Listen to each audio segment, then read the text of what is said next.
Hi అండి. నమస్తే. ఈరోజు వీడియోలో సింపుల్‌గా, క్విక్‌గా, చట్పటాగా ఏదైనా స్నాక్ చేయాలంటే ఇలా ధాబా స్టైల్‌లో చెనా కోలి వడని నేను చూపించినట్టుగా తప్పకుండా ట్రై చేయండి. చిన్న చిన్న టిప్స్ ఫాలో అయితే చాలు వీటిని పర్ఫెక్ట్‌గా మీరు కూడా చేసుకోవచ్చు. ఇప్పుడు వీటిని ఎలా చేయాలో చూద్దాం. ముందుగా ఒక బౌల్లోకి 1 కప్పు వరకు కాబూలీ చెనాని తీసుకోండి.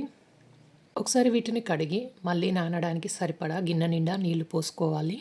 ఈ శనగలని ఒక 7-8 గంటల పాటు నానపెట్టుకోవాలి, లేదా మీరు రాత్రి మొత్తం నానపెట్టుకొని మార్నింగ్ టైంలో కూడా వీటిని చేసుకోవచ్చు. చూడండి, ఇక్కడ నేను రాత్రి మొత్తం నానపెట్టుకొని తీసుకున్నానండి. బాగా నానిపోయి డబుల్ సైజులోకి వచ్చాయి.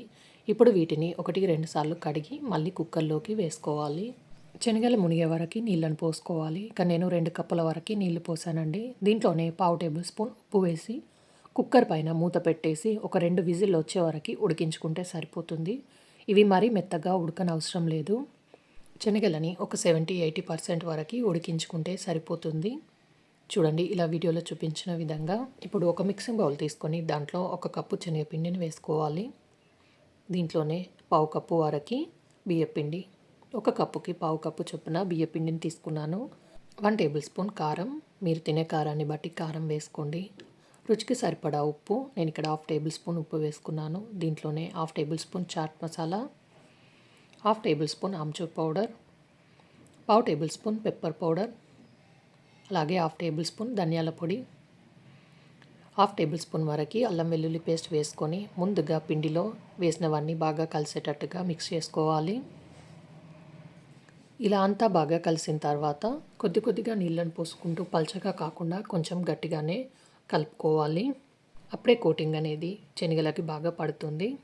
మీరు తీసుకున్న శనగల క్వాంటిటీకి పిండిని వేసుకోండి. మరీ ఎక్కువ కూడా పిండిని వేసుకోవద్దు.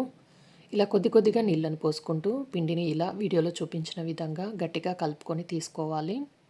చూడండి, కన్సిస్టెన్సీ ఈ విధంగా ఉండాలి. ఉడకబెట్టుకున్న శనగల్లో నుంచి వాటర్ అంతా తీసేసి ఈ పిండిలోకి వేసుకోవాలి.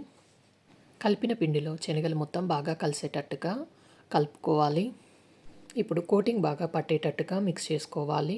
ఇవి కలిపేటప్పుడు మీకు కొంచెం డ్రైగా అనిపిస్తే 1 స్పూన్ వరకు వాటర్ పోసి కలుపుకోవచ్చు. కన్సిస్టెన్సీ ఈ విధంగా ఉండాలండి. ఇప్పుడు డీప్ ఫ్రైకి సరిపడా ఆయిల్ తీసుకొని ఆయిల్ బాగా వేడైన తర్వాత మంటని మీడియం ఫ్లేమ్లో పెట్టి ఇలా ఒక్కొక్కటిగా శనగలని వేసుకోవాలి. ఇలా అన్నీ ఒకసారి వేస్తే శనగలు అంటుకొని మొత్తం ముద్దలాగా కాకుండా ఇలా వీడియోలో చూపించిన విధంగా ఒక్కొక్కటిగా వేసుకోండి. ఇలా ఆయిల్లో ఎన్ని పడితే అన్ని వేసుకొని ఒక 2 నిమిషాల పాటు అలాగే వదిలేసిన తర్వాత కలుపుకుంటూ వీటిని మంచి కలర్ వచ్చే వరకు వేయించుకోవాలి. శనగలని హై ఫ్లేమ్లో కాకుండా మీడియం టు లో ఫ్లేమ్లో ఫ్రై చేసుకోవాలి. అలా చేయకుంటే శనగలు పచ్చిగా అలానే ఉండిపోతాయండి.